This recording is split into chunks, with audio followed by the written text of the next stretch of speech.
наконец докатилась и до Черноземья. Сегодня в нашем университете, Башкирском государственном педагогическом университете имени Мифтахиддина Акмуллы, проходит тотальный диктант.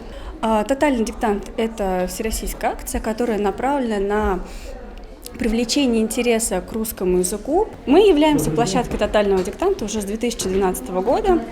Площадка открыта для всех желающих. Можно зайти на сайт тотального диктанта, выбрать среди площадок наш университет и зарегистрироваться. В этом году регистрация была открыта до сегодняшнего дня. То есть на данный момент все места закончились, регистрация закрыта, и у нас больше 80 человек. Текст Марины Степновой читает Лилия Евгеньевна Курамшина, наша выпускница. Ну и с грамотностью я вроде как неплохо. Спасибо Игорю Викторовичу Артюшкову, моему преподавателю, который здесь. И я, знаете, вот из-за того, что Игорь Викторович здесь, особенно переживаю. Но классно, что не я к нему пришла на пару, а он сейчас ко мне пришел на пару.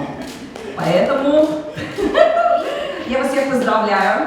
Я постараюсь сделать так, чтобы у вас были классные оценки, но не буду говорить, естественно, где какой знак препинания, просто слушайте меня.